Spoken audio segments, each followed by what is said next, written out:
In the mail today, I have the newest addition to Bell Helmet's helmet line, the Eliminator.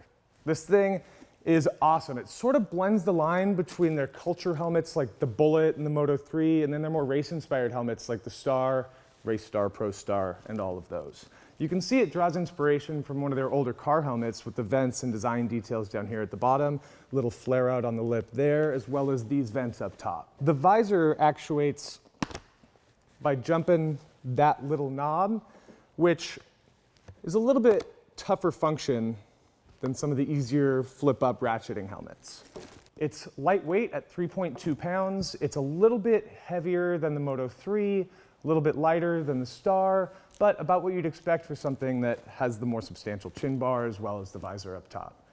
You're gonna be looking at $400 for the solids as well as the graphics in this one. And as we expect from Bell, they've got some pretty rad graphics. Helmet's available in 5 sizes with 3 different shell sizes. So you'll watch that step up as you go from small, extra small to medium large to XL XX. It's really nice to have a helmet that blends that line between the Moto 3 and the Star, more race-inspired helmets. You have something that's stylish, it's good looking, but again, you have that substantial chin bar, you have that visor that's gonna protect you against the wind and noise a little bit more efficiently.